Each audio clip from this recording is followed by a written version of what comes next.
Welcome to People Talking Sitting Down. I'm really excited to get inside your mind because you've been interrogating, reading people. Is there a human feeling or is it a soulless feeling to sit across the table from a killer? Every one of us has something down deep that we'd really rather no one know about. And ultimately, the goal is always to remember it's not personal. They don't care about anybody else's opinion. Because what does everybody want? The pride, right? They want to go walk away with their pride. Eventually, we're going to have a relationship where you're going to tell me what I need to know to get results.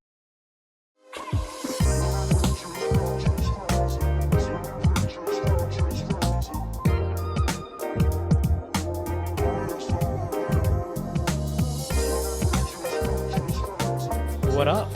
What up, man? Thanks for coming in. Thanks for making. Are you kidding? This is great. I'm so happy to be here, and the way we kind of got together on this thing is pretty amazing. Yeah. It's a really cool opportunity, and I appreciate you having me. Well, hey, I appreciate you making the time. And somebody actually asked me, they're like, how do you get in contact with certain people? Like, how do you?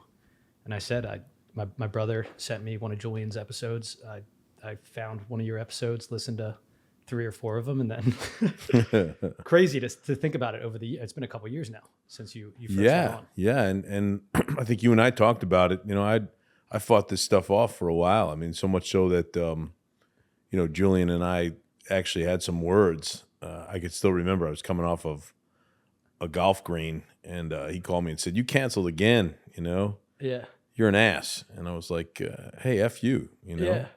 F you, young guy." And then I was on, and I haven't looked back really. So it's been great. Yeah. Now the you're platform here. You're making the rounds, and Yeah. and as you mentioned, going down to Florida to do some recordings. But it's funny when I was telling the guy, I was like, "Look, I DM'd you on LinkedIn." Yeah. And that's how it started. Just one little message, and you never know the connections that you're going to make. And then you came down to Philly after a quick Zoom conversation. And when I tell my friends the story, I'm like, "Yeah, we were supposed to get lunch, but we were having such a nice conversation that we just made some cheesy crackers, quesadillas, and we were good to go." I think you and I talked about it, our first conversation here at the studio. And, there was just a different feeling for me. And I get a lot of DMs, on LinkedIn and other social media. And most of the time, it's not that I don't want to answer everything, but most of them I just don't have the time to do that. And for some reason, there was something about your message and something about my journey at that point that I said, I've got to get in touch with this guy, and I don't know why. I think you and I have talked about definitely being God. Yeah. And I'm just happy to be here, like really happy to be here, and looking forward to this conversation for a while now. Yeah, me too. And because you were traveling when we first talked. I was. I had taken like a 35-day business / I guess reset. Yeah. Seeing a lot of my buddies. It all centered around a couple of Army football games and an event from my foundation, the Johnny Mac Soldiers Fund. And, I just was like really getting a lot of road time and a lot of thinking, a lot of praying, a lot of meditating and reading and listening to books and talking to people that I haven't in a long time. And I was just in a great place, and had come off of, a rough couple of months, really that kind of ended in May, but this was August into September. And, I just wanted to really get the chance to listen for God's voice and have him tell me where he needed me to go. Yeah. And what my platform was going to look like going forward. And when you wrote me that DM with regards to mental health and kind of, there was just divine intervention there. And I was like, I got to see Christopher. I got to get down and see him. And from our first conversation, on Zoom, and I was sitting in a house I think it was in Frisco, Texas, and one of my best buddies' houses, and sitting there just saying, "Hey, I'm gonna go on this Zoom," and they were just around. It was a small apartment because they're waiting on their house to be built, and like, holy cow, what was that? Because that was amazing. And I'm like, I don't know. But it really was amazing, so. It's so funny. It's, as I mentioned, just doing kind of interviews, talking to people on Zoom. One of the things that we've talked about, like you were so excited when I said, no, I only do them in person. Yeah. Because there's, again, it's amazing that we can speak halfway across the country and still, vibe and get along. But to be here in person is an entirely different Totally. kind of conversation structure, feel, and then you really get to know people. Yeah, you do. And you and I had talked about this too. There's a minute before and a minute after that Zoom starts and ends where you miss stuff. You just miss a connection. And clearly we had a pretty strong connection, and culminated with us, sharing some brotherhood and ministering to each other. And it was really, I walked out of here really feeling like $1 million. And, it was cool. One of the I was telling Joy. So a little bit of backstory, just on who you are and why I was so excited to bring you in. So my brother again sent me that podcast episode on the Julian Dory podcast, and I listened all the way through. I think you've done like 4 episodes, maybe directly with Julian. Yeah, I think that's right. A couple with Danny Jones, Bustamante, and when in a couple different ones, you mentioned mental health, and that's something that as I've been kind of diving into this entire space is you don't hear too many veterans, you don't hear too many guys ex-FBI or former FBI. I don't know how the right way to say. Yeah, it's all good. Yeah. But you don't hear too many guys talk about it. And in the email that I sent you with the pre-notes, I said my goal here was to show that some of the biggest, baddest, toughest dudes who've been through hell and back, personally, professionally, seen the things that you've seen, can talk about it. And it's really cool to me today that the stigma, it doesn't even feel like there's a stigma anymore. It doesn't, which is getting really cool. It is. In my opinion, because guys speaking up, it's just like, oh shit, you're a human. It's like, it's almost, I struggle with the mental health term sometimes because it feels like it's the human experience. Yeah. We're all flawed. Yeah. If everyone has mental health problems, are they problems? And again, the more self-reflection and talking about it, the more you learn. So I guess a little bit about your backstory. I would love to hear the story of how you got into the Army, how you're again playing baseball growing up. Yeah. I know we have time to talk, and we're going to talk about Johnny Mac as well. And I actually read the ESPN article that was written years ago. Yeah, it's a great article. Beautifully written. Written by a teammate of ours. Which was cool. When that clicked, I was like, oh wow, this is really cool. Yeah. But kind of like what baseball meant to you growing up, and the things that it taught you, because as a lacrosse player growing up, sports is school. Definitely. I kind of had an interesting childhood. I was very much like an only child, even though I have 2 siblings. So they're both a lot older, 12 and 10 years older. So, my mother would always try to convince me that I was, we wanted you, we tried, whatever. I was like, yeah, it was a mistake, but that's okay. I was happy with that. And I would try to tell her that, hey, it's all good, and so grew up the son of a fireman in Newark, New Jersey, who later became an arson investigator. And that kind of always sparked my interest. And he's got a pretty important job, and he's dedicated to it, and he helps a lot of people. And, he's a focused guy. He's a government servant, but on a great level. And so I watched that along the way growing up. And we lived in Newark until I was in 4th grade, which wasn't easy in the late 60s, early 70s. Yeah. The riots were happening in Newark. It was a different place. And we moved to a suburb, and it was fantastic. And I loved it there. And that's where I met McHugh, who we'll talk about later. And sports became important. It became important to kind of introduce myself to a new community. Hey, I played Pop Warner. Sure, I'd love to. I played baseball. I played basketball. And along the way, I just found that baseball seemed to be a soothing sport, and I was decent at it. So what position did you play?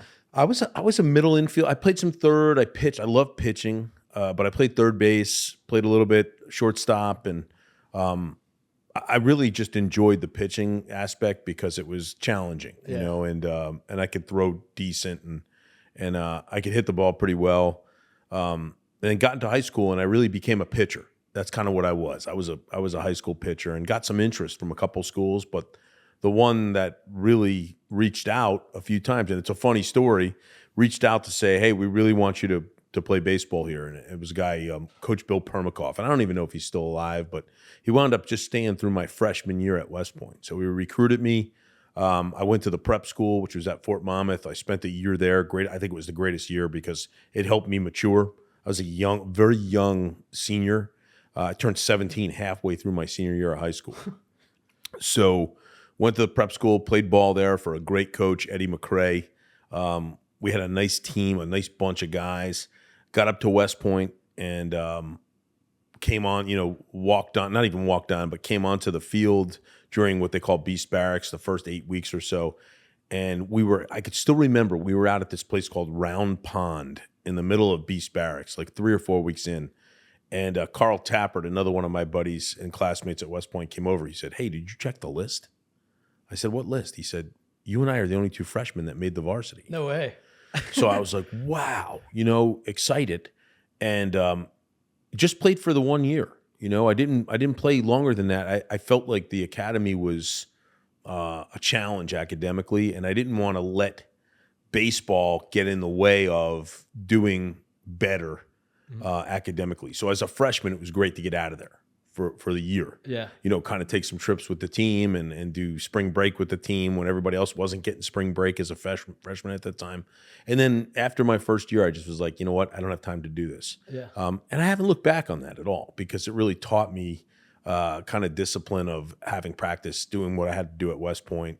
And it brought a little bit of home, that baseball feel of moving to a new community, and baseball kind of taught me and showed me friends. Yeah. And then West Point did the same thing for me. So it's so funny. It's like I think about sports as like an icebreaker. yes, Everybody can talk about the game. Like yes. everybody can talk about the Eagles, and the Eagles are one of the teams that I follow the least out of the 4, unfortunately, because I'm a diehard Sixers guy. But that's tough. But you can still talk about the game. Everybody knows what happened. Everybody, especially in baseball, from that article, and then probably growing up watching The Sandlot and all those old school movies, like it seemed like it was almost like a different American culture thing. Back then.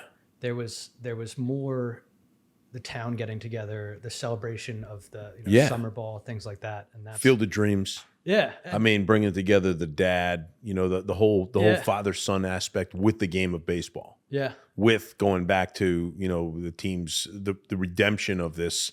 What was the Black Sox team that threw the World Series in 1919 or whatever year that was, right around World War I time. So.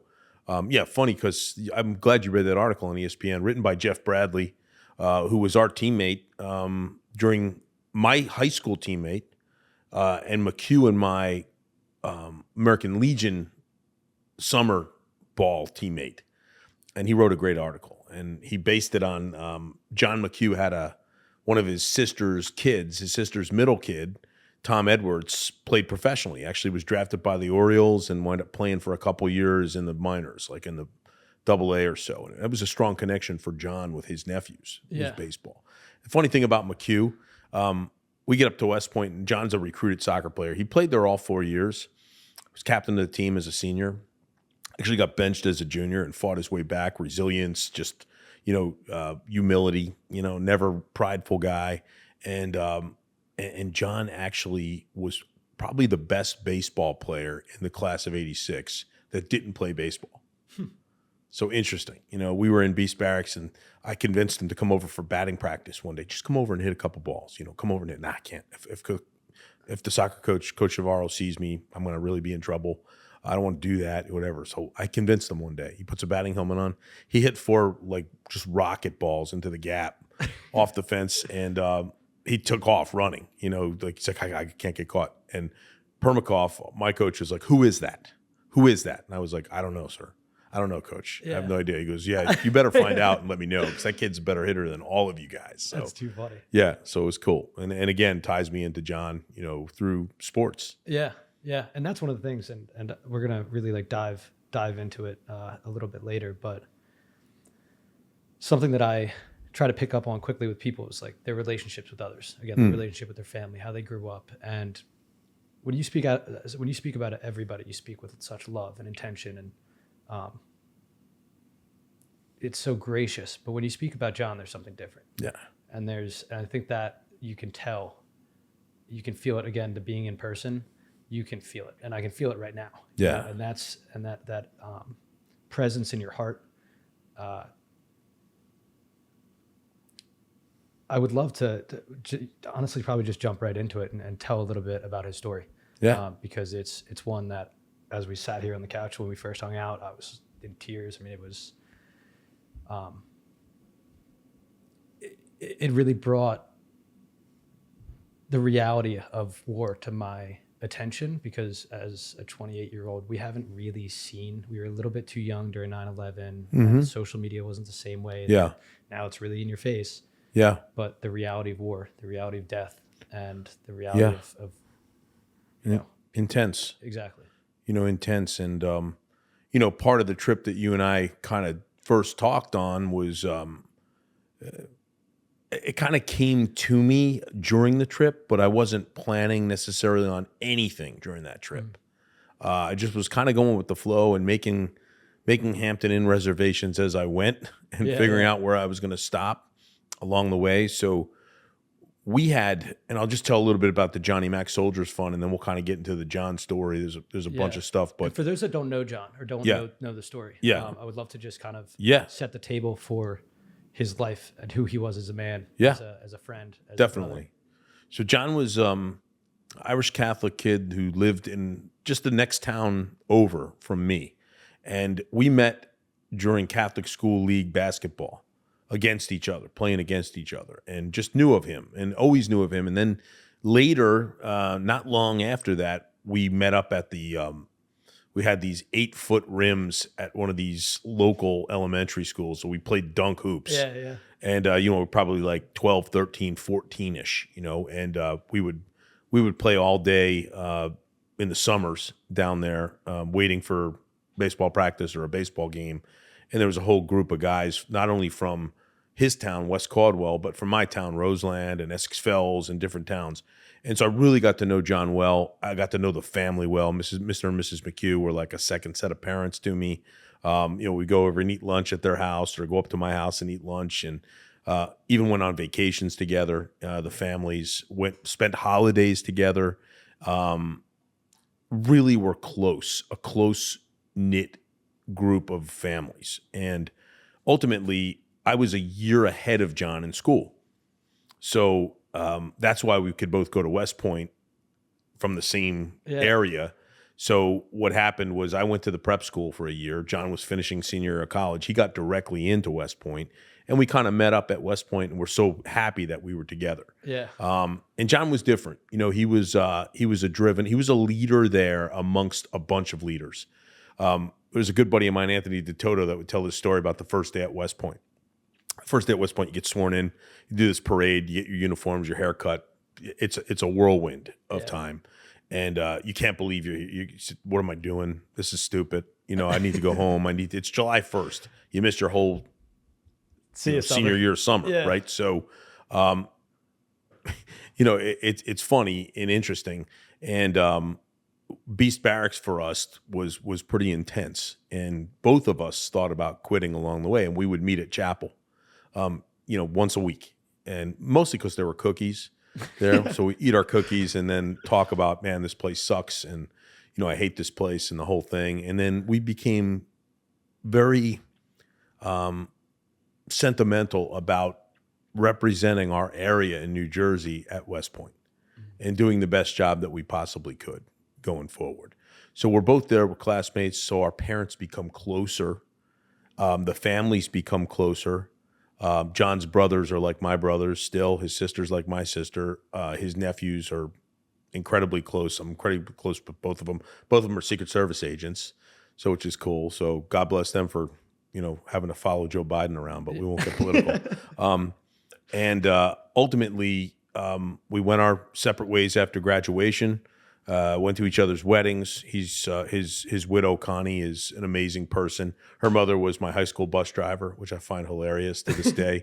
And we kind of kept in touch. Along the years, we would see each other when we could. We'd spend time golfing when we could.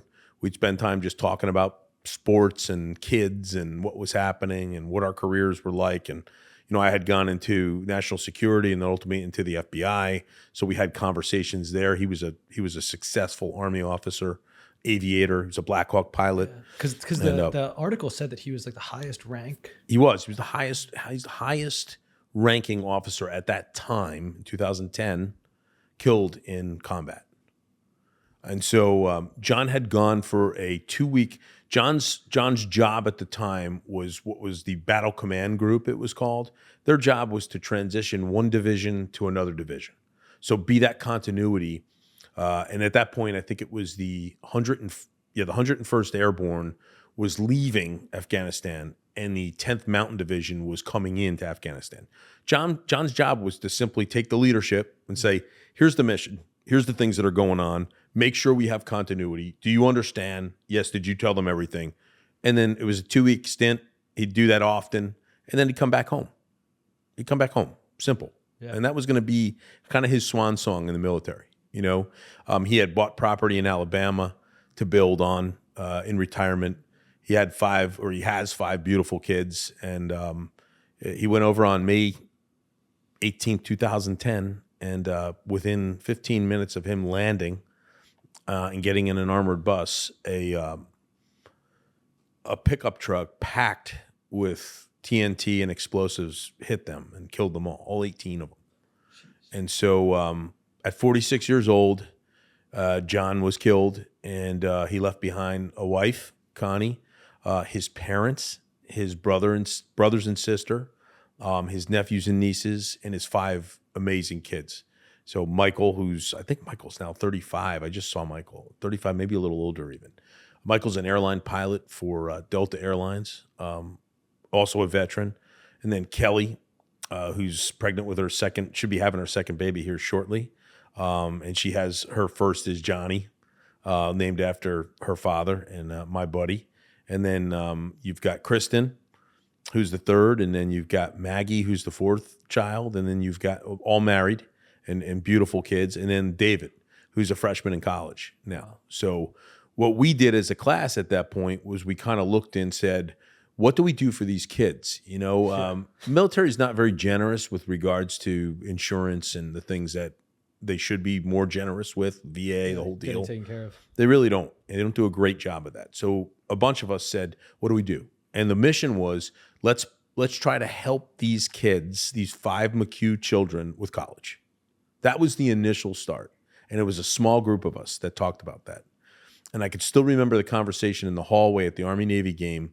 One of the corridors right here, down at the link. And we looked and said, what are we going to do about this? And there's a couple people, Tony Guzzi, he was the leader of this thing at that point. Joey DePinto, Steve Cannon, Butch Giardina, who owns a company up in North Jersey. His partner, Sal, they kind of put together a plan and said, yeah, we can raise some money. We'll do some golf tournaments like we all do, right? Yeah. And we raised a couple $100,000, and we got to the point where we were able to actually know that we were going to pay for these kids' college or what they needed. What did they need? And we did that. And then in 2014, we got together again and said, if we've done that, we can help some other people out. We can help maybe more of these kids that have the same situation. So we started this thing called the Johnny Mac Soldiers Fund. And the Johnny Mac Soldiers Fund started officially in 2015 at an event in Houston, Texas. And the first night that we had an event, one night, we raised $1.4 million. And awesome. From there, we haven't stopped. We've raised over $40 million at this point. And we will pay for every single surviving child on the War on Terror's college education. And all in the name of our hero, John McHugh. Wow. Colonel John McHugh, right? Killed in action May 18th, 2010, who's still our buddy. He's our close friend. He's our buddy. Yeah. And we just had an event. Our last one we just had in Atlanta. We did another 1.4 million. We had one incredible. In Dallas. We did 1.4 million this year. We'll do an Army Navy tailgate that raises over $1 million at a tailgate before the game. So anyway, that's the kind of origin of the foundation and the fund. But the man. Yeah. Tell me more about the man. So again, on this trip, life-changing trip, and we'll talk more about the transformation that you and I had talked about, you know, but life-changing trip because I had just gone through and just finished a second divorce to a really, you know, to a good person, a really good person. And it just wasn't going to work out for a lot of different reasons, but a real good person. And I needed just time away to kind of clear my head, healed, but needed to clear my head and move forward, right? With my business, with my future love life, with my buddies, with everything, with my head. Because as we've talked about, what this podcast is about, what it addresses is mental health, but mental health on the terms of our trials. You know, how do we get through trials so that we can someday, you know, basically have a testimony where we could minister to others as you and I have done. As you and I have done, you know, we've known each other now for a couple months and we've ministered to each other and we continue to do that. Yeah. And so one of the things I wanted to do was to go see where John was going to rest his head in retirement and go see his wife and his widow, Connie, and her new husband, Joe, who's an unbelievable guy. And so I started my trip stopping in Kentucky, Edgewood, Kentucky, to see his brother, Frank. And Frank had just suffered a stroke, but he's fine. And we went and ate lunch and we laughed and we cried and we had a great time. And Frank's an amazing dude. And he's a recovering alcoholic. He's been sober for many years. Great dude. And we talked about John. We talked about he and I. We talked about the things that we did as kids and the stupid things and the fun things and his struggles with mental health, you know, along the way. He's had some issues going forward, but he's done great. He actually ministers and does meetings at prisons. Wow. And he helps people that way. And he's just an incredible guy. And, you know, I said, I got to see Connie at some point. And I had put out a text, Connie, thinking about, I think the date was September 13th or 14th. That's when I was going to go see her. And I was so excited, you know, to be able to go see her. And anyway, I hadn't told her about my new walk with Christ. I just went there and I brought Jersey Mike subs and we sat down and the whole family showed up. The whole family showed up. And it was almost like they were waiting for me to tell them something important. And I said, I got to tell you, you know, I'm walking with Christ now. And it's changed my life. And I told them the story that we'll talk about later. And I know you know it. Yeah. And they were just like, it was like a celebration. Yeah. You know, we hugged, we cried, we laughed, we talked about the Bible, we talked about things that were important to us. And Connie said a couple things. You know, she said, John, there was things that John did, like leave his socks and his stuff around like any other man, right? So we're all flawed. But she said the one thing that would always kind of bother me early on in our marriage, he would leave his Bible on the kitchen table every day. And she would say, John, you have to move that off the kitchen table. He said, I never will. And she said, what do you mean? Because the last thing I want my kids to see when they leave for school is that their dad was reading the Bible every day. Interesting. And it just stuck with me. And, you know, I left the house. I was only supposed to stay for an hour because I had I was heading down to see Danny Jones. Yeah. And I wound up staying for 5 hours. And we just talked about everything, talked about God, talked about John. And the next day I get this text from Connie, and I want to read it if I can. Absolutely. And it was a life-changing text for me, and kind of solidified exactly. It's going to take me a second. I should have had this pulled up. Yeah. No, it feels like, as we've talked about, there's certain times in life where, again, things just come together. Yeah. When you're just, Yeah. you're allowing, whether it be God, and I like to preface this conversation with whatever anybody wants to believe in. I think everybody's got to believe in something. Absolutely. Even if you think it's a simulation, I don't care. Whatever it is, I was up talking to Julian, and I was like, no matter what it is, no matter which religion, no matter what your belief system is, just being nice to people is like the best bet. Yeah. For standard on, you know, no matter what this whole, you know. Yeah. And I mean, there's other things that I kind of think about with regards to that. And I'll tell you, I used to be like, I'm a good person. I don't need to worry about this. Yeah, you do. I'm not willing to roll those dice anymore. Yeah. Yeah. But anyway, Connie wrote this the next day. And she said, I really enjoyed seeing you. And she said, I am so happy that you're living for Jesus now. Being able to talk with you today was such a blessing. Thank you for coming here and sharing that with us, with the family, right? You and your family are always in my prayers. And I found that out that Connie had been praying for me for 15 years to come to God. You're welcome here anytime. John loved you, and I know he'll be so happy to see you in heaven someday. Wow. And then she said, but not too soon. I think God has a lot for you to do here first. And that was one of the most powerful things that's ever been written or said to me along the way, because it kind of gave me hope to be able to have a platform like Christopher, like your show here, to be able to talk about this stuff and talk about how it's helped me in my mental health issues and my trials through life. And that's something I think that everybody, again, no matter what the belief is, I think it's believing in something and having something outside of yourself to think about. And I grew up, as I mentioned to you earlier, Catholic and Sunday Likewise. school, and you kind of, I think at times, run away from that when you're forced into it. Yeah. And when you're, it's like nobody wants to be there when they're kids. Like, right. Like, I always laugh, like, why are they? I get it. I get the Sunday school thing, but the ideas are so complex, and we're in second grade. And it's like, there's always, and they're missing the Bible, man. They're missing the word. You know, it's a missalette, and they just read the reading, and they read it as quick as they can, and then everybody, and then stand up, sit. The Catholic Church, stand up, sit down, fight in the parking lot. Exactly. Is really what it comes down to. And I'm not saying the Catholic Church is not the way to go, because it did me very well for years and years. But this new kind of walk is different. It's a different walk, and it's helped me, welcoming this Jesus Christ into my life has really helped me to see the bigger picture. It's helped me to see that there's other people that I can help, that God wants me to help. It's the old, hey, send me, send me, God, send me.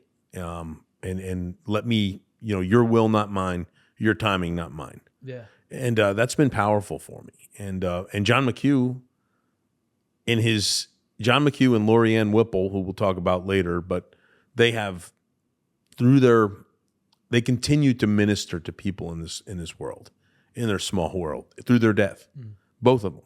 Yeah. And it's pretty exceptional. It's pretty exceptional. That's something I've brought up several times on this podcast is, I just don't think that they physically leave our world. They are our physical reality, but they're still here, man. Yeah. Like I say it all the time about my grandmother. I say it all the time about my friend that I lost in high school, Kelsey Kramer. There's something that never leaves, and there's something that, when you're having a tough day and the thought, that's still here. They're still doing their work, and something that I was interested in your kind of later in life coming to Christ, and I think that with all the things that you've seen, I've probably listened to 20 hours of you talking about all the things that you've seen, and we'll just touch the surface of it in this conversation today. But being in the Army, being overseas, I'm probably making assumptions, but dealing with a lot of death, seeing it, seeing evil in people's eyes, accidents. We talked about, there's this story about a plane crash that you had to investigate. Essentially, would that be the right way to say it? Yeah, collect evidence. Yeah, and when I've been telling people about you coming on, I said, like, that's something that people you don't have to see ever in image. Most 99.9% of people, but going onto a crashed plane and seeing that much death is something that, as I think, I don't want to scare anybody. I've been thinking about death a lot because I've been thinking about life a lot lately. Yeah. And what's one without the other, and kind of confronting death and the fear of death is something that's given me strength over time, because I don't know if I'm as afraid to die as I thought, or as I used to be, because life is good. And if that's the direction that it's supposed to go, that's the direction it's supposed to go. That's right. And everybody here, again, I think we leave this world and we're still floating around. So, everybody. Definitely. Definitely. There's, and the other thing I'll say, and you and I have talked about this, yes, I have seen a lot. I have experienced a lot, all trials in order to give me the opportunity to minister to others, through this platform that you've been gracious enough to allow me to be here, through other platforms that, now and in the past and in the future, to be present for people. But it doesn't really matter what your trauma is. There's no way to compare trauma. There's no way to say mine was worse than yours was worse than mine, or ours was worse than anyone else. And so, and we talked about this before we started, right? We talked about, hey, you can see somebody get hit, punched and fall. And that can be enough to put you in a spot where you're not yourself. Yeah. You can witness an accident, a car accident, or a motorcycle accident, or someone getting hurt or falling, down the stairs, or just someone shot. I mean, that's Or, something as I always talk about being in the city. Like, people grow up differently. Yeah. And people see things on the streets. Yeah. It's just, I saw a video on Twitter the other day of some car flipping over, and it's just like 5 blocks down that way. And it's, have you read the book, The Body Keeps the Score? I have not. I call it like the Bible for trauma because it's the best book. Yeah.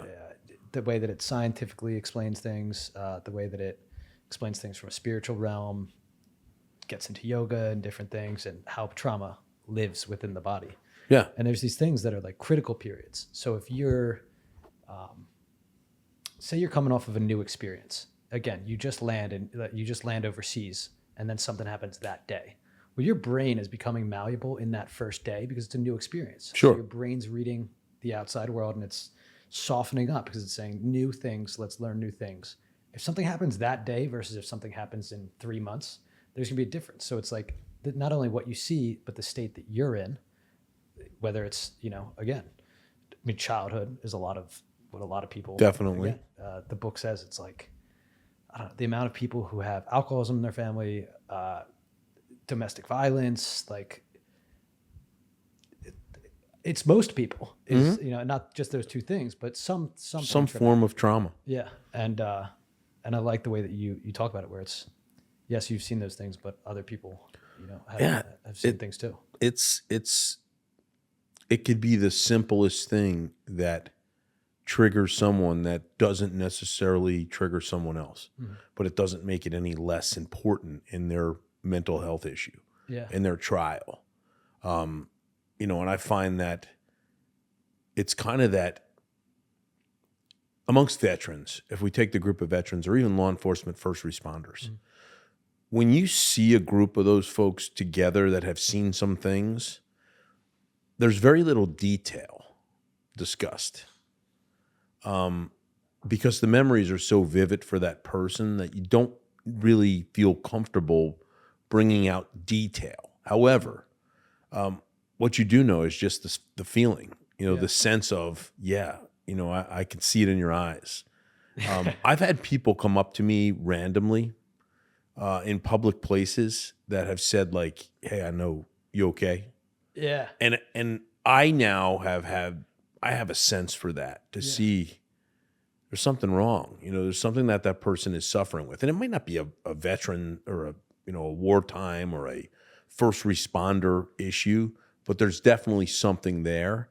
And I think a lot of times just being present for that person is enough. Yeah. And just acknowledging. Acknowledging it. Being seen, heard, and understood is something that I've always said is seen, heard, and understood. Was something that growing up, I was like, I'm here. It's almost like a waving of your hands, and you just want somebody to see you. And it's what I was wondering is your relationships and your friendships with your brothers that you've served with. Is post-traumatic stress, and we're going to get to also the way that you call it post-traumatic stress and not post-traumatic stress disorder, which I've always found interesting and I like. Is it something you guys talk about? Are these conversations starting to happen, or is there more of a, we've all lived through it, we're not going to talk about it? We all know, again, the eyes, but there's something that creating spaces to talk about it, or even just, again, platforms like this, or just being able to talk publicly about it and tell a story. I think that's one of the things from the few episodes we've done is hearing people say like, oh yeah, like that clicked with me. And that made me think about a memory of mine, just bringing those memories to the surface helps those, those things kind of get out of your stuck brain. Yeah. interestingly enough, I've thought a lot about that. What does our dynamic look like amongst the close group of friends? And, we have a very close class. Yeah. 1986 is an extremely close class. I think a big part of that, which made us closer, was John's death.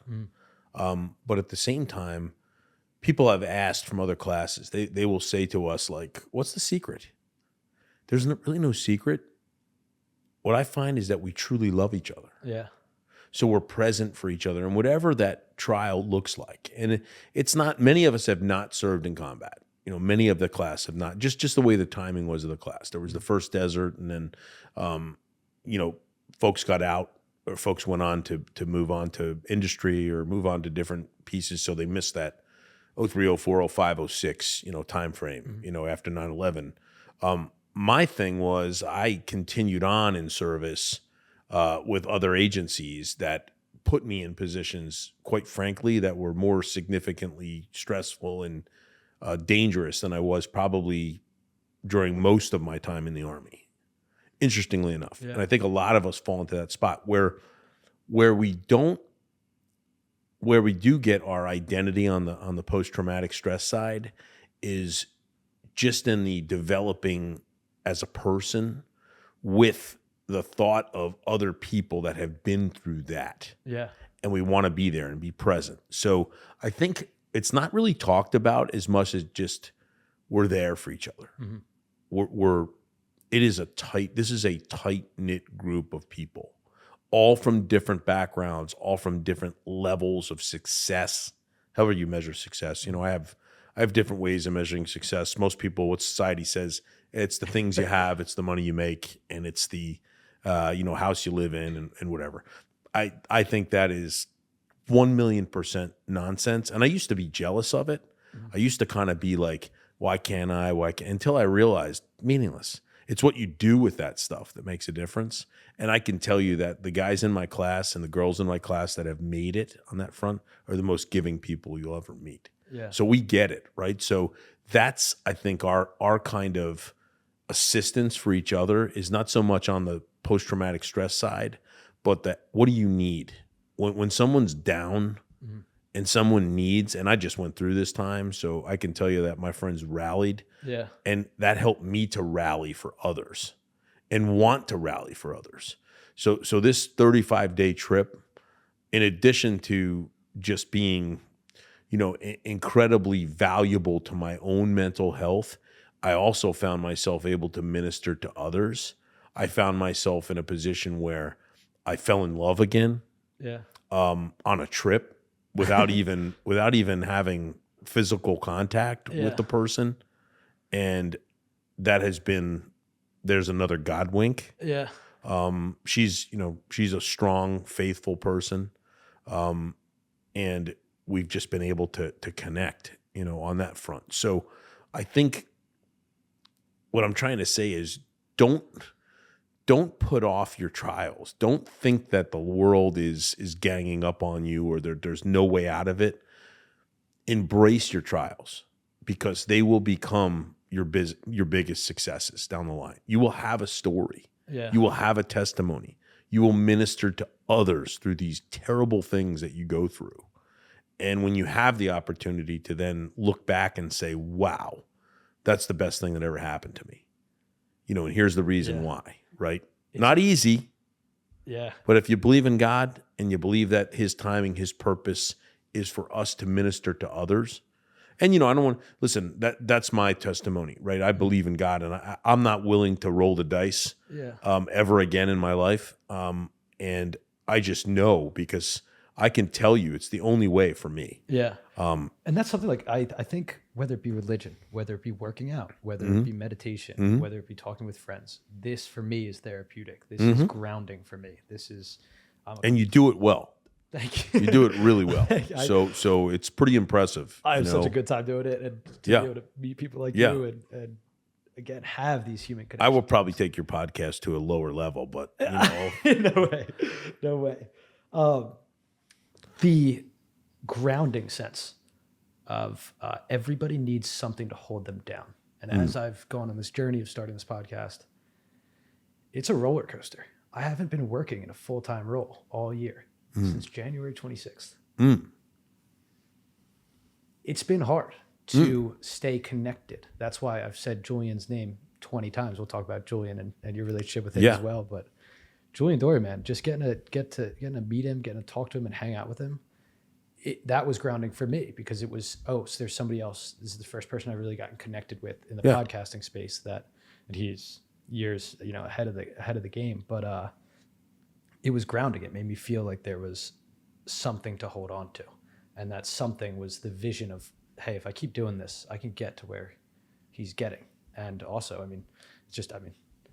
we'll talk about it later. You will get there. Yeah. And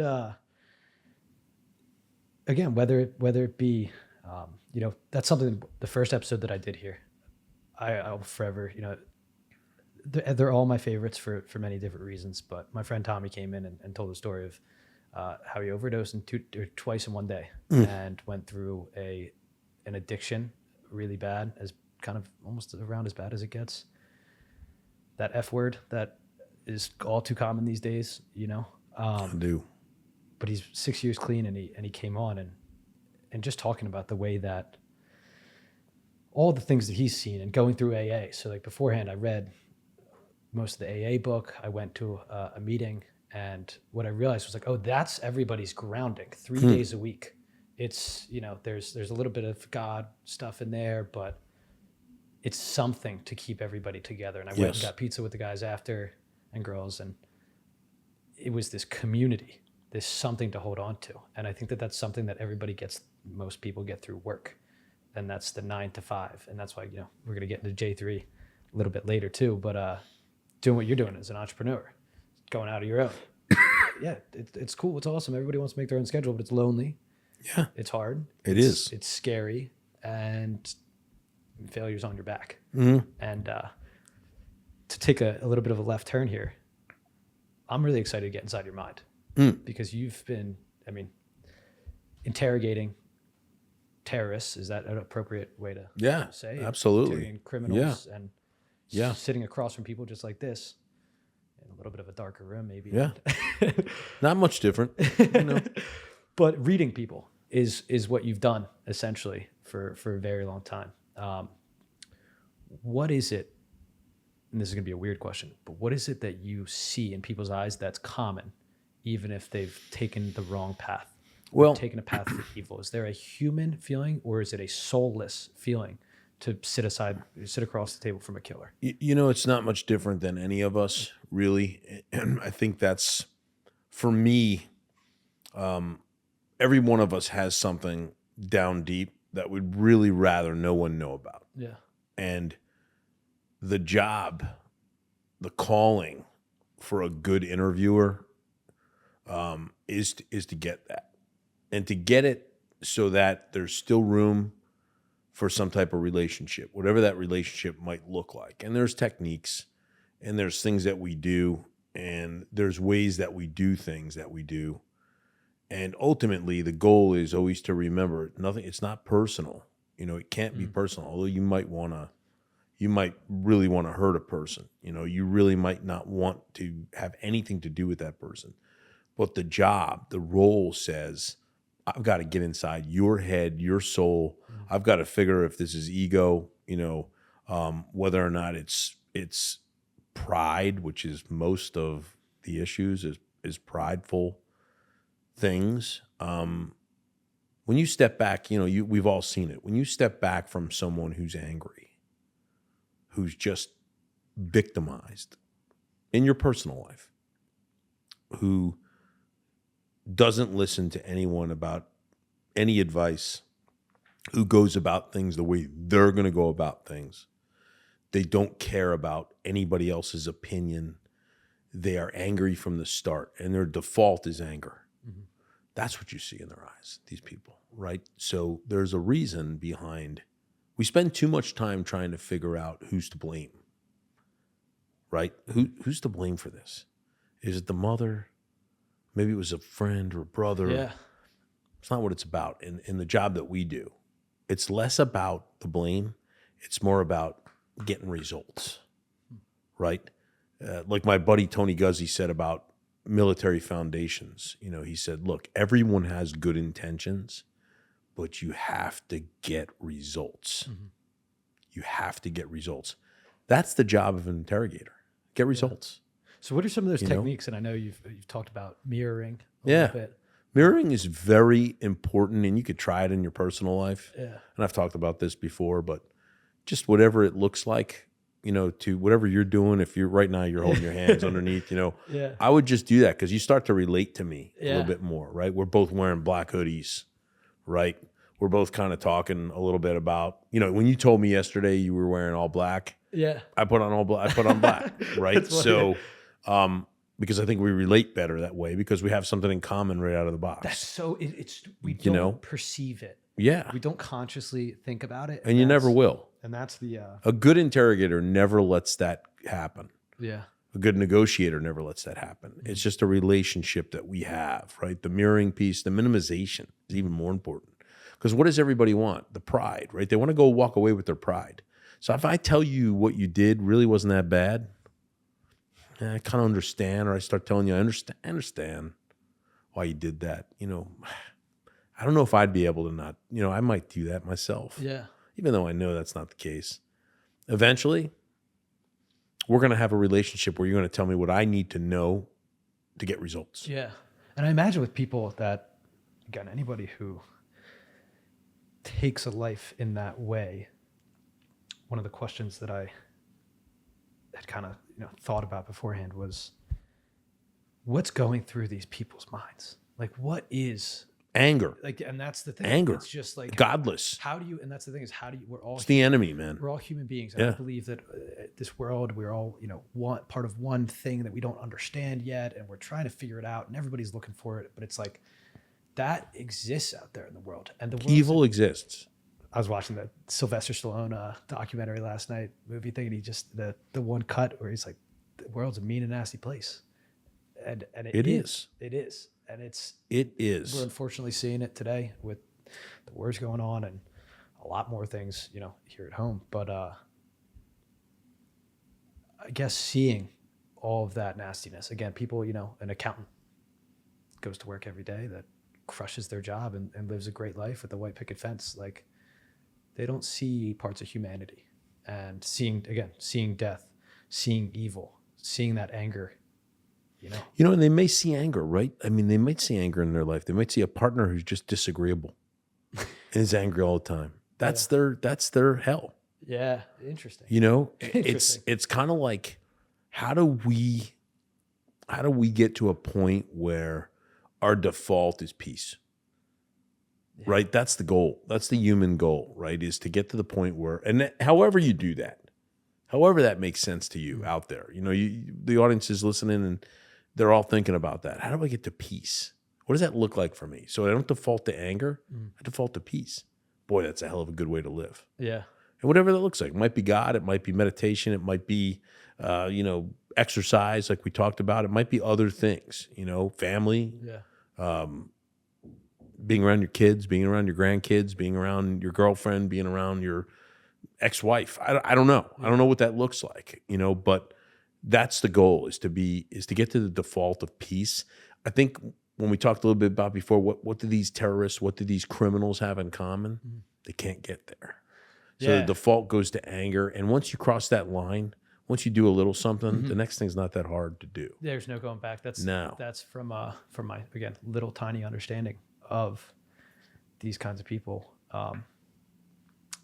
thinking about, again, what got them there. Because I'm an eternal optimist. Yeah. I think everything's going to be okay. I try to keep my head up, individually, and then as a collective. I really do think that we're going to go through some turbulent times in the world, and we'll make it out the other side, and things will be okay. And yes, there's people that are dying as we're speaking. So I think no doubt, it's not going to be okay for everybody, but trying to infuse a little bit more love, positivity, peace. Good, yeah, exactly. Peace, man. Peace in the world. That sounds like a hippie, exactly. Peace, love, and rock and roll. But honestly, it's pretty much that's the thought. So I think, and you have a lot of in between, right? You have default of anger, you have default of peace, and you have a lot of crap in between. Yeah. And how do you because I look at everybody individually as a a company, a unit, a classroom, bigger, a state, a country, the world. If individually, again, as we talked about, going through turbulent times and going through seeing, facing your demons is something that you have to go through to get to that peace, then do we as a world have to go through some really turbulent times? And it's, I think so. that's how I've been starting to think too, which sucks, but it's also, again, I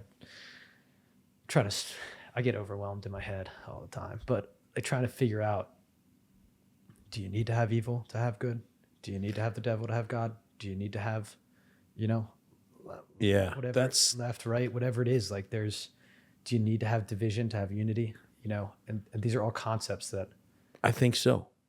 I think my dad used to say something, and it didn't make sense until the last couple of years, and he used to say, for as good is God, that's as evil as the devil is. So, and clearly if you believe in the whole formation of, this angel that was God's number one angel, falls out of grace and becomes his own powerful demon. Yeah. Evil. He becomes pure evil. And we see that in the world. There's evil. Yeah. And it's weird. There's no doubt. I think that one of the talking points that I think everybody likes to say because it makes sense, and I don't know if it's real or not, but that we're more divided as ever. And I struggle with that because we're, in a lot of ways, we're more united than ever, whether that be in a country or in the world, just being able to see these things, being able to connect with people. When I worked in sales, I was selling to people in Singapore. I was selling to people in London. Like, we're also more connected than ever in a way. So like, again, if you're going to be more connected than ever, well, there's going to be deeper parts of division. And I think that those things are coming out socially and culturally in a lot of different ways. And I've been mind blown. I don't ever really want to get too political on this podcast because I don't know enough about anything in that world. I understand. I'm the same way. But to see all of these Palestine flags and Israel and everything, and I'm just like, gosh, I never thought. I've got Jewish friends. I never thought about them being Jewish. And now in my head, it's like a flag where it's like it's, but like, I don't know. Well, think about it, right? What was, if we didn't know what was going on in the world, or if we knew truly what was going on in the world from our perspective to be able to process, that's education in a nutshell, right? That's intellect. You look at Bustamante, right? Yeah. There's a guy that For a little has background. his own, Andy has his own way of doing things. He understands. He's a smart man. Yeah. Who looks at things and analyzes it based on his own independent thought. Most people in the world, I would say 99.9%, the last thing they saw on TV or heard on the radio or read on the internet is their belief. There's no ability to process information and to come out with an independent idea or thought. Yeah. So if you think about that, are we really as divided? Are we really as unified? Or is that just what the press is telling us? Exactly. And that's what you start Or to what the believe. world is telling us? Yeah. And it's so easy to program. It's deep, right? That's a deep thought. Yeah. That's a deep thought. I was saying the other day that I've just begun to look at us as data processing meat bag machines. And we just perceive the outside world with these 5 senses, and I think 6 senses in some ways. But we're all living in this world together. But the world that I live in is different than the world that you live in. Everything that I've seen, if you want to call it a movie, or every flash of life is different than yours. And these conversations are how I'm able to see other people's, without visually seeing it. I can hear it, and I can hear their experiences. I can feel the energy. I can see the sadness. I can see the love in people's eyes. And it, I think we're all struggling with that, that we're all in this world together, but we're all living separately. And are you alone? Are you together? Are you, and it's one of my beliefs is that this is why I struggle with people that are homeless and just walking by. I think that I'll be that guy someday in a different life or in a different world, or maybe I was in a past life, or maybe, and again, who knows? I could be totally wrong about all of this, but when I walk past people, I try to make eye contact, try to give them a handshake, give them a hug at one point, like, because when that is me or if that is me, that's what I'm going to want. That's what I'm going to need. And Yeah. I think approaching, Crave that. yeah, that's like, Yeah. it's, I'm thinking about doing some kind of series to having conversations with people. Yeah, I like that. And trying to learn a little bit more, because You got to talk to Danny Jones, because he did something like that in the community down where he lives on the waterfront, of people that are destitute and down on their luck, and he really did a great job. yeah, yeah, You know, and it helped magnify some of those issues, and it helped kind of people to come to peace with things that they saw and how they can help. yeah, You know, I find myself being more open to what you just said. You know, hey, how are you? Can I help you? Maybe it's with a couple of bucks, or maybe it's just with a smile. Yeah. You know, or something, whatever that looks like. But I'm more open to that. I'm more open to that because I see how important it was to be ministered to. So I want to minister to others. Yeah. You know, and I was at my men's group at my church last night, and one of the elders, who's a great dude, he said he had a line where he had heard, those who have been forgiven can forgive. Right? So whether that's now in my context at this men's group, it's God, right? So I've been forgiven for my sins and for my flawless, or my completely flawed life and my imperfections. So I should be able to forgive. yeah. I want to pause on that. Yeah. And dive in, because in the introduction and the disclaimer, I always say I'm a flawed human interviewing flawed humans, and we're all flawed. But is that something that eats at you a little bit?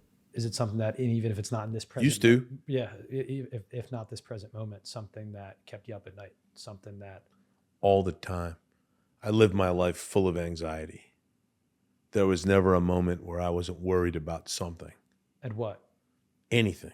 Could be, man, I don't know how I'm going to pay my kids' college, or I don't know how I'm going to get through tomorrow's workload, or I don't know whether or not I can be loved. I don't know whether or not I'm scared to die. Hey, how come my father had to die at 66? You know, all the things that would go through. Hey, why wasn't I good enough to do this or to do that? Why didn't I take a different path? Why am I procrastinating on stuff that I know needs to be done right now, right? And then over the course of the last year, it's gone away. Yeah. And so you're able to make better, not decisions, you're able to default to peace. You're able to default to forgiving because you've been forgiven. You know, you don't look at people and say, you son of a bitch, I hate you. You look at people and say, you need anything? You okay? It's a beautiful way to live. Yeah. You know, it's different, but we're all flawed. Yeah. You know, and the reason we're here, we met, I chose to answer your DM out of a million, honestly, Yeah. because I just had the feeling that we needed to be connected. Yeah. We needed to do this. We have a platform to do this. And I was thinking, as you were saying that earlier, about why didn't you do this? You're procrastinating here. You're able to do this. Well, taking any left or right turn during your life, we're not sitting here today. That's right. And I feel so grateful. That, Well, I feel more grateful. that your life, you know, I feel more grateful. our lives have intersected in this way. And one of the jokes I was going to start off with was that, I don't know if you've been with a podcast host who has cried in your arms the first time upon meeting, because a little bit of the backstory, Jim was about to leave the first time that we hung out. And Jim, we sat here on the couch together, and you said a prayer for me, and I lost it. And it was about forgiveness. And it's something that I've been struggling with. It's one of the happiest days of my life. It's crazy. Happiest moments of my life to be able to do that. And you know, shaking, the physical release. you released, bro. And you that's I felt it. You know, we both did. Yeah. It's powerful for me, and I talk about it all the time. It's something that, again, as you said, which is really interesting, about just being there. It's not even maybe talking about it. It's not even maybe, it's just showing somebody that It's okay. You're okay. You're safe. And that's something that I think that we all struggle with. And I don't know. I haven't talked to enough and haven't had enough women on here to think about or to learn enough about the deep natural fears from that perspective. But I think that's something that men fear is, again, just death, dying, not doing enough, not being a good father, not being a good friend, being broken up with, being cheated on. The amount of things that go through a guy's head that I think, again, people are starting to talk about it, so it's all right now. But the amount of fear, That's right. that monkey on your back that's gonna fucking kill you. Or take the other side, right? Am I going to cheat on someone? Am I going to be dishonest? Am I going to live my life where I'm lying? Yeah. Am I not going to accept who I am and that I'm good enough to do this? That's as big of a fear. Yeah. I often say, and there's people that'll agree from the West Point community and disagree, but I often say I think the one common thread that drives all service academy graduates is the fact that they don't think they're good enough. Yeah. Imposter syndrome. And Yeah, man. That's a powerful piece. If you think about that and you think about the flaws that we're born with and that we must overcome to get where we need to be, which in my opinion is helping others, loving on others. That's, I go back and I don't know if this is a good time to jump in, but I want to go back to my buddy, Eric Whipple, Okay. right? My classmate from West Point who lost his wife last October, 6-year battle with cancer, 61 years old. And she passes, and really is the start of my transformation. She's the reason. And literally on her deathbed, she writes in her prayer journal, "Thank you, God, for always showing up." Wow. And I thought to myself, huh? Yeah. What? What was that? Yeah. What was that like? Like to go, because I think that that's something when people dive into something. Yeah. As you've dove in head first. Yeah. Recently. Yeah. It's something where, because of your lack of interest or lack of belief, when you see it and when that moment clicks, you have no choice but to fall in. Yeah. Because it's like it's in, no pun intended, but oh my God moment. It's an oh my God moment. Like Well, my life was always, man, look at that Jesus freak. yeah. I taught my kids that. Man, listen, it's crazy. Doesn't help you at all. There's nothing. That's how I live my life. Yeah. Last year, November, my recent ex, a good person, really good person, my buddy texted and said, "I just put Lori into hospice." So, except for Jimmy Carter, which he's been put in hospice like 6 months ago. He's still living. I don't know what's happening there. But anyway, that's the end, right? Yeah, so know that there's not much time left. So my ex said to me, you got to go to that, right? I said, fuck that. I ain't going to that. I don't have the time to go to it. It's all the way in Lincoln, Nebraska. I just don't have the time. I love her. I'll send a note. I'm a good writer. It'll all be good. A couple days goes by, and you got to go to that, right? Nah, not going. Made a bunch of excuses. She dies. She passes.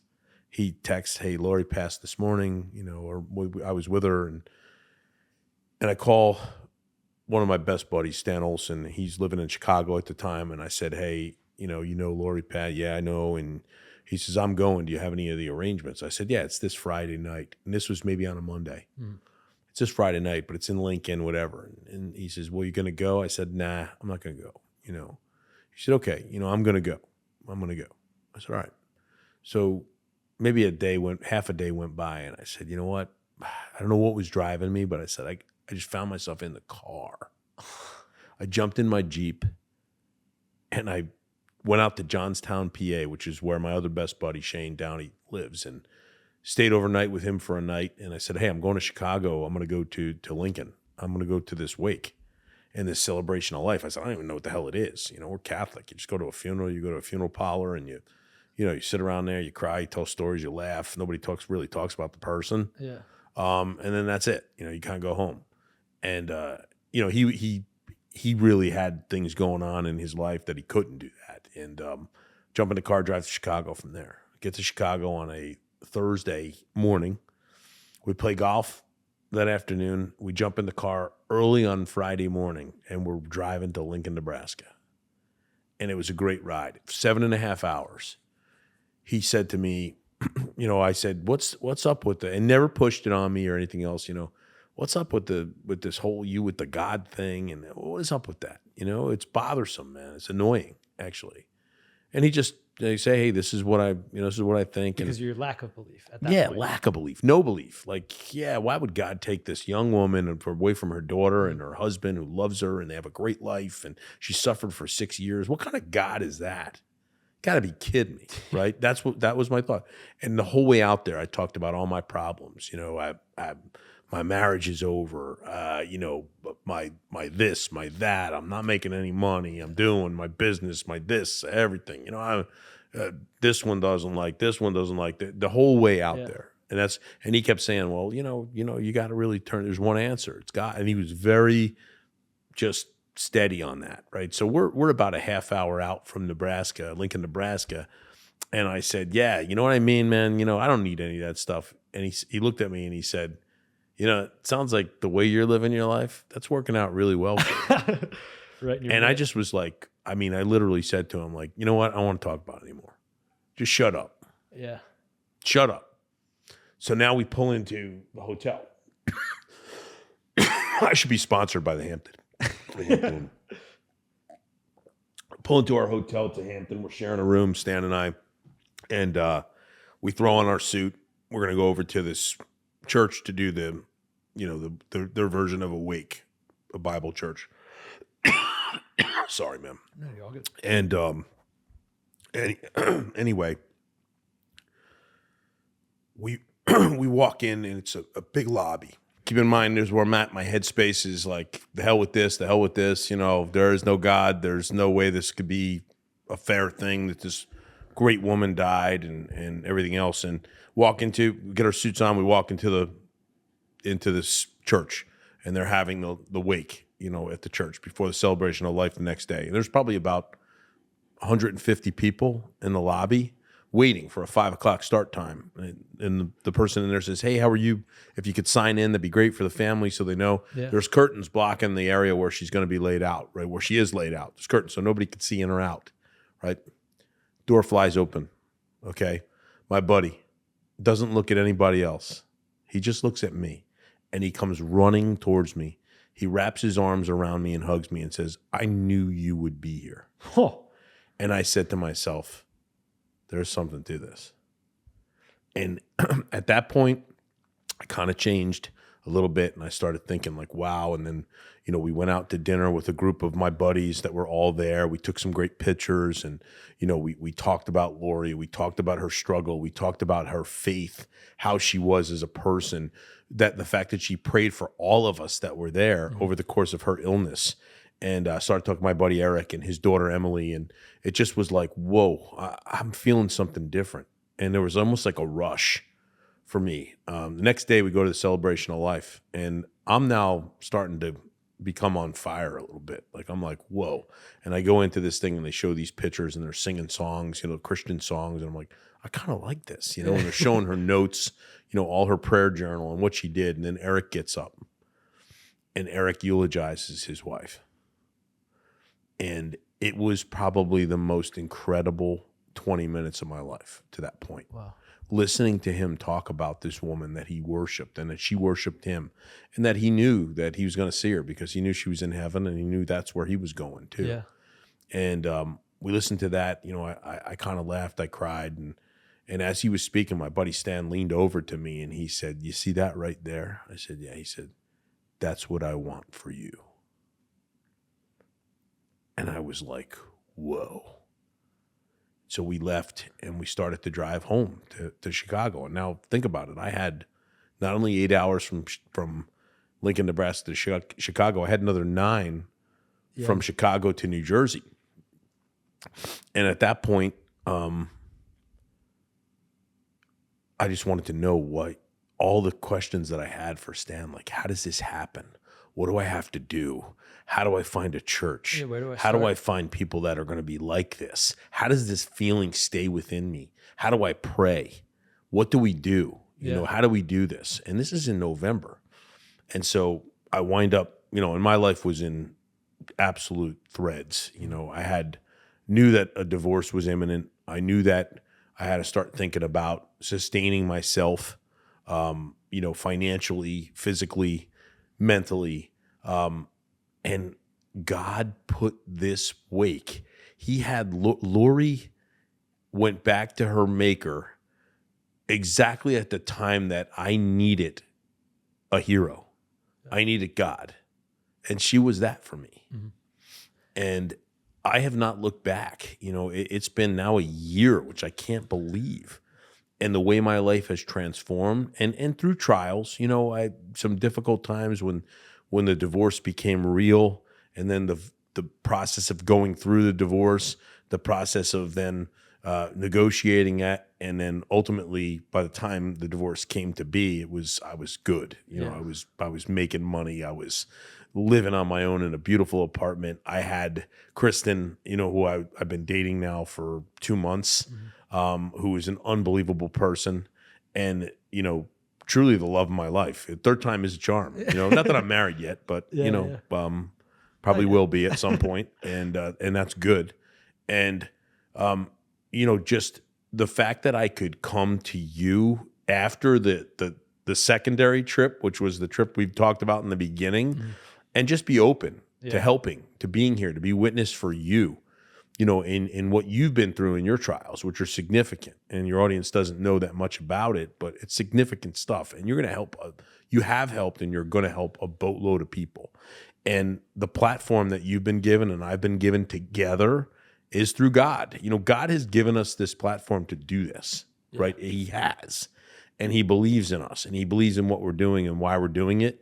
And I'm telling you, the people that are listening to this, if there's one person, and you and I talked about this, that we save based on this conversation on your couch, in your apartment, in Philadelphia on the 7th of November, 2023, it's all worth this. It's all worth the damn traffic in this freaking city, and everything else, and my coughing attack. It's all worth it, So we really have to look at it that way. Mental health is very real. Mental health needs to be addressed better in this country. We're terrible at it. Yeah. We don't accept it. We think it's a disease, which it is, but we think it's a disease that cannot be overcome. People like, you look at heroes like Robin Williams, who did the best that he possibly could, but couldn't get through it, but delivered such powerful messages along the way. Yeah. You look at, And the impact. That's like I gotta jump on that. Yeah. Point about the impact. Yeah. Because there's somebody, and I'll shout out his initials of DPT. But somebody who reached out to me that I don't know personally, I've never met, has found the channel and found the conversations, and he just reached out saying, "Hey, this is really helping me in my recovery journey." And this is really, and I'm just like, what? Like this. There it is, bro. Like, yeah. There it is. I can't. And there's somebody else that commented in the last episode with Mark Jackson. I was like, what? Like, it's still mind blowing. I tear up. I get the shakes when people say that they listen, because it's awesome. It's just like, again, if one person listened, if nobody listened, I'd still love doing this. Absolutely. And we're supposed to be doing this. Yeah, but it together. And it makes the doing it makes. Honestly, it's carried me through a lot of the tough times lately because I haven't been good. I have not been good. Like this, I said it in the first episode I did. I was like 99.9% of the time I'm good. There's that dark part where I'm not, and I haven't. Yeah. But thinking about the people that like you can help because of the trials of things that you've gone through in Absolutely. life, and that's I had a similar thought about God. God's real. Why is he doing this? There's no way. And it's like, there is a way, and it's prepared me for this life. And it's, I don't know, life's a battle, and it's supposed to be. And and a lot of times too, another interesting part of like the trauma studies that I'm in right now, because we're actually writing a paper, kind of to document a lot of the research that I've already done and just things that I've learned and conversations that I've had. And, people who are traumatized, they live in chaos. So they kind of create chaos because it's comfortable. If that's your norm, and that's something that, people coming home and people dealing with, again, any kind of trauma, even if it's divorce, even if it's, like there's, Hey, it's one of the top 3 or 4 things: losing a loved one, divorce, change a job or losing your job. yeah, Those are major events in your life. yeah. Yeah. Losing a job is one that's interesting. So it's PTS at its root. Yeah. Not being good enough. Somebody told you you're not good enough. Shakes. And that's And another now you thing. can't sustain yourself. Yeah. And that's where I've been trying to dive in on me is not identifying with any of the things that I'm doing here, any of the things that I've done in a professional setting, a relationship.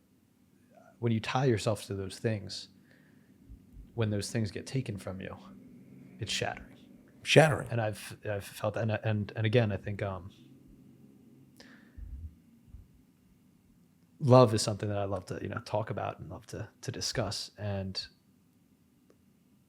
divorce is something that's just interesting to me. I had my cousin on the second episode here, and he talked about being a child and seeing his parents get divorced and just the inner workings of his kid as the child. And it's just like there's so many different factors.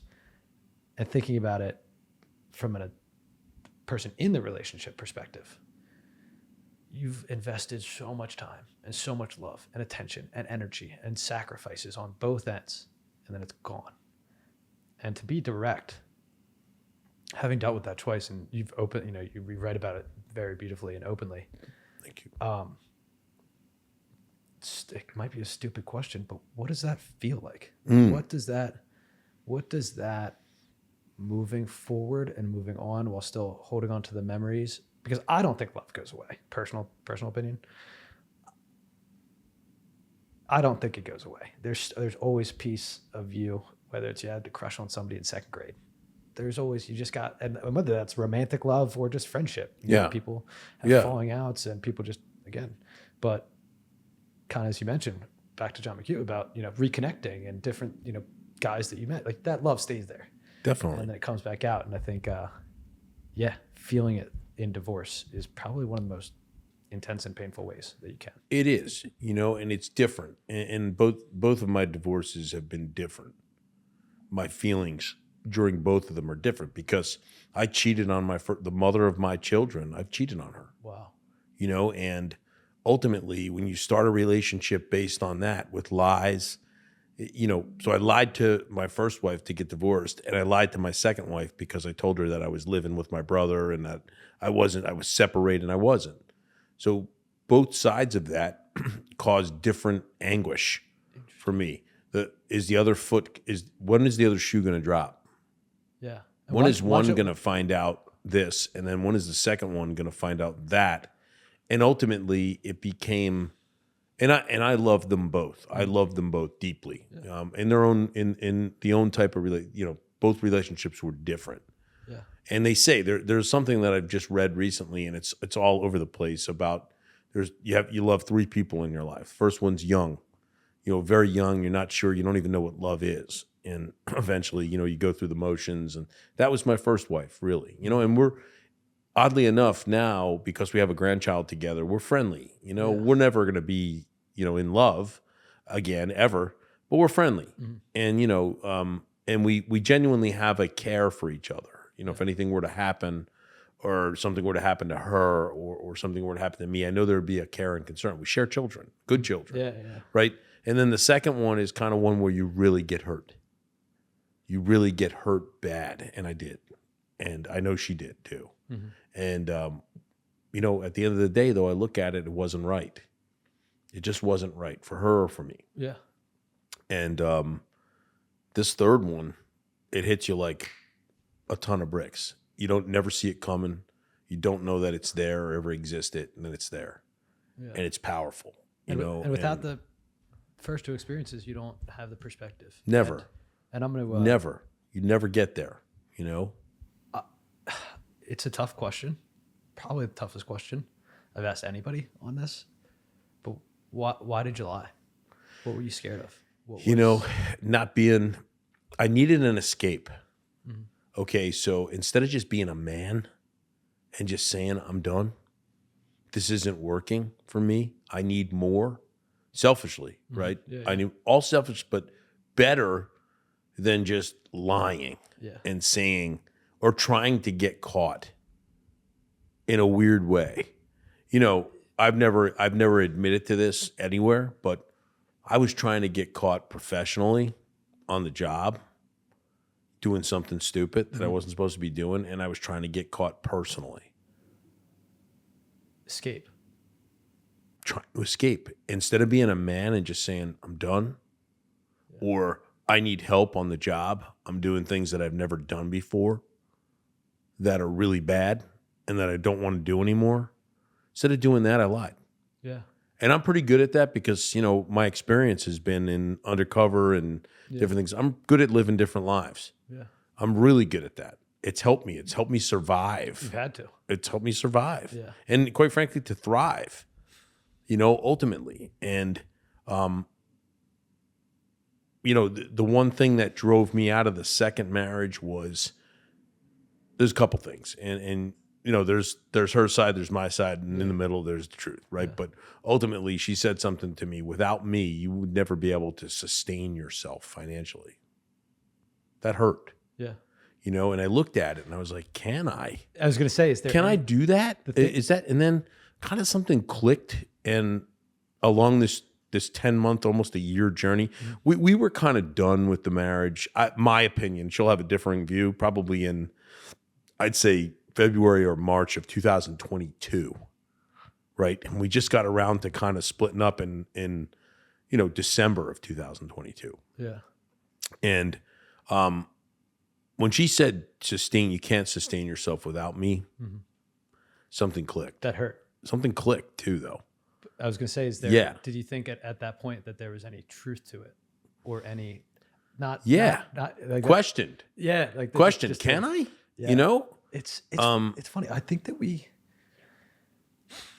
like you said about trying to get caught, you know, people, I think that from my experience of personal, but also others, and I think you can love somebody with all of your heart and be so scared of something, or losing it, being at a bad point in your life, as we talk about trauma, just something you're trying to get this out. And some people do it through sex. Some people do it through risky drinking. Yes. Some people do it through drugs, risk taking. Yeah. You know, or a combination of all of those together.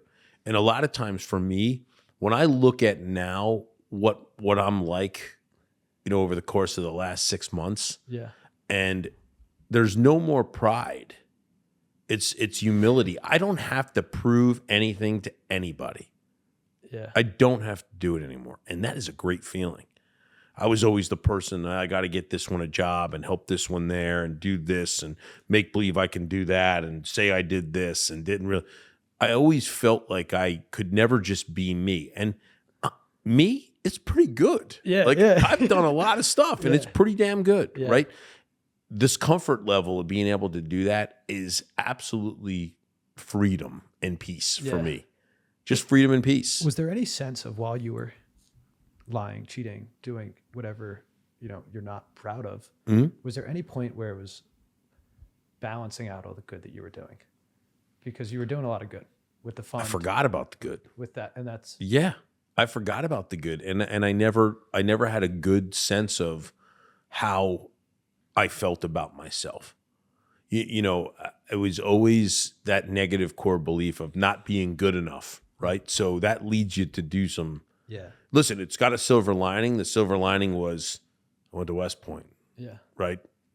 I went into a unit in the Army that was significantly more prestigious. I didn't just go into law enforcement. I went to the FBI. Yeah. You know, I didn't just go into national security. I did work with CIA. Yeah. Right. I didn't just go out and work with somebody after I was done, you know, doing investigations. I opened my own business. Yeah. I came on the podcast circuit.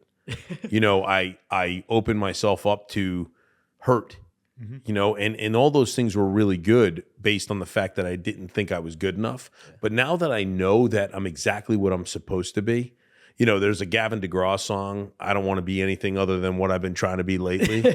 Man, that is a powerful song. That's a song I listen to the first thing I do when I wake up in the morning is besides thinking about Kristen, is put that song on. That's awesome. And I'm Still Standing by Elton John. It's two songs that I listen to every day. multiple times, probably annoying my neighbors. But, that to me is a powerful piece, coupled with my strong faith in God, knowing that everything, he's got it all in order. Plans to prosper, not to harm. Plans for hope and a future. And we talked about this. This is what I've sent to you, and we've talked about that first day on the couch, right? You and I.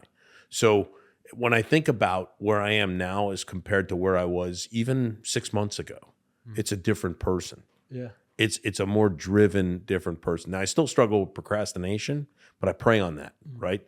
And it was always, but I'm better with it. It was always peace for me. I prayed for peace and patience, and a lot of times, Chris, when you do that, when people pray to God, and people that are listening to this, I hope you decide to pray, because I'm praying for all of you, and feel free to DM me and I'll answer you. If you feel DM me and we'll talk. But when I prayed for those things, as a Catholic, as a Roman Catholic, we pray and we pray only in bad times, right? We never praise God for what we have, right? And I have a problem with that. But hey, Lord, just help me, or God, dear God, I'm going to do the rosary and it's all good. I want to do the rosary because I'm hoping that my dad heals from this thing, right? Or I pass this test tomorrow, right? That was always my understanding of prayer. And then you just don't pray again. Once everything kind of get through it, God, I'll never do this again if you give me this.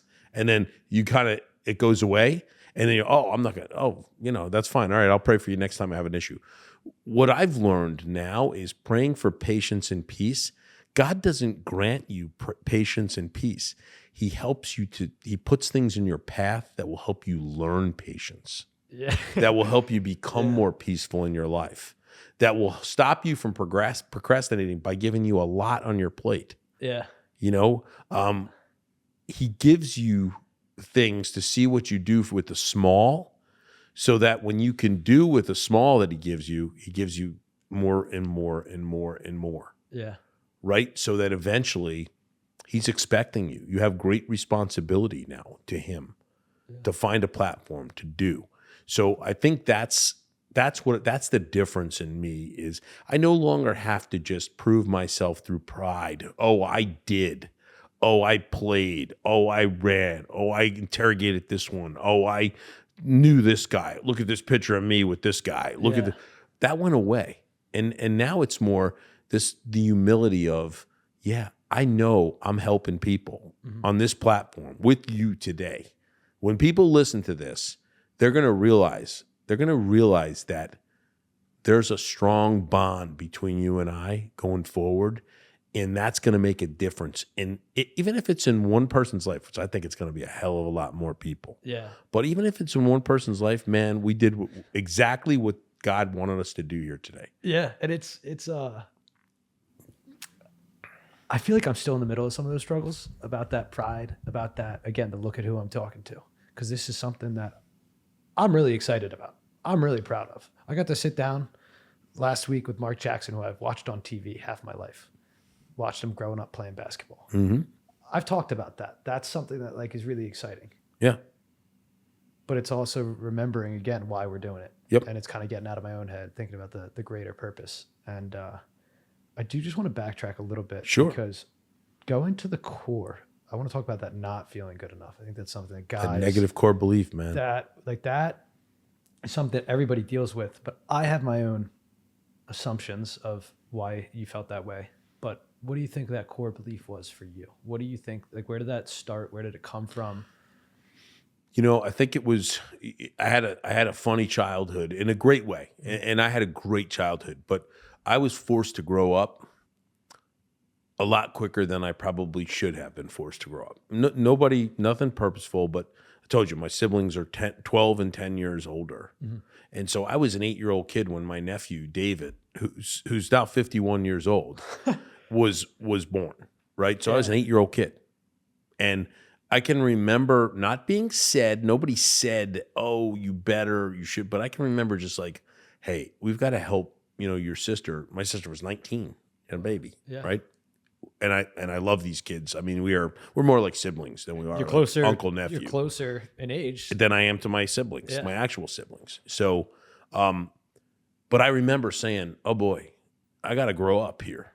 I got to grow up and I got to figure this out. I got to help. You know, my mom and dad were very helpful people to their children, all of us. But, you know, my sister needed whoever had the most need at the time, whoever that was. It was me at times, my brother at times, my sister at times.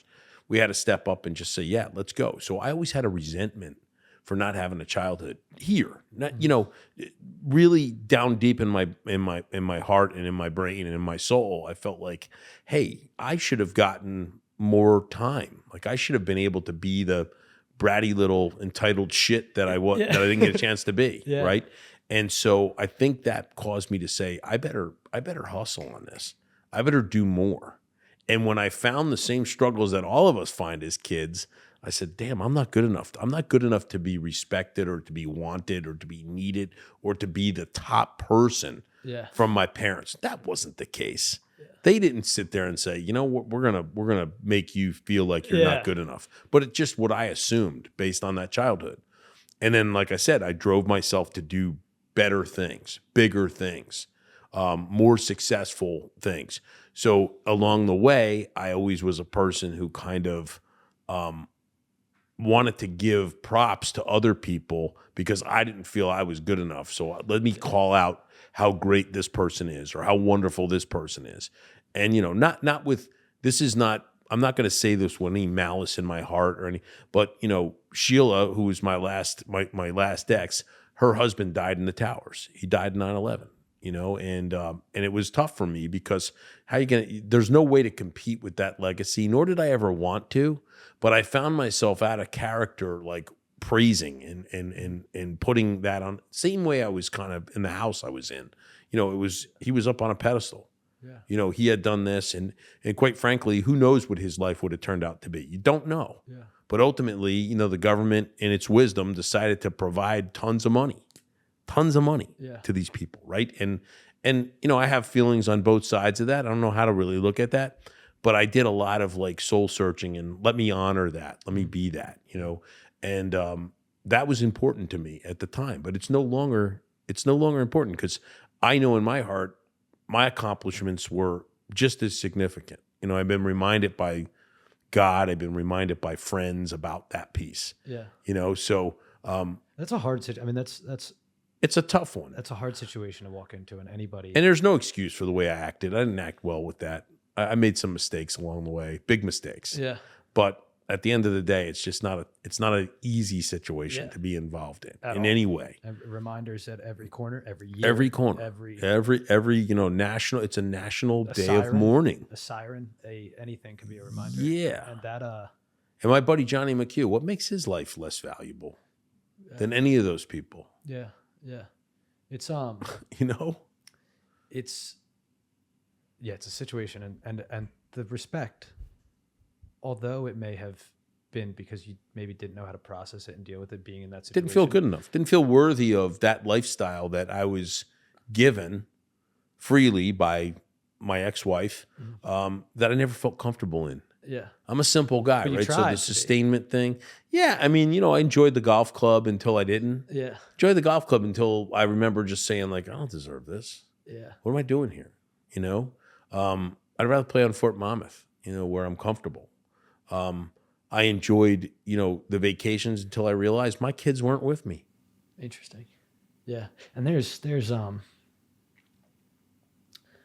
that not feeling good enough is, whether it's at work for people, because I think that's where a lot of stuff, you know, with just my friends and different things like that, in relationships, and then to yourself, of not feeling good enough. And it's interesting. I like peeling back the layers of your childhood and why you felt that way and where that kind of started and that awareness. Again, I don't think you're supposed to like, I'll call it like waking up or just like the awareness of life, death, whatever that may be. You know, there's so many things that kids are so smart and they're picking up so many things and they're perceiving the world in a way that as adults we kind of forget to. Yeah. And they're processing everything. They're awake. Yeah. And we're not. We fall asleep at some point. Yeah. And after childhood. Yeah. You know, because people tell us, because we're influenced by things that we don't necessarily understand or don't know how to process. You're exactly right. Yeah. You know, you're exactly right. All right, what's up, everybody? I am so sorry to interrupt suddenly at the end of this conversation, but unfortunately, Jim and I, while we were having the last 40 minutes of our conversation, we moved around a little bit to grab a cup of coffee, and I think I kicked out the audio. So I'm so sorry, not only to listeners, but also to Jim for losing the last 40 minutes of this conversation. I know we'll have Jim back in for another round, but I just want to thank you all for listening, and I hope you have a great rest of your day. Thanks for joining us.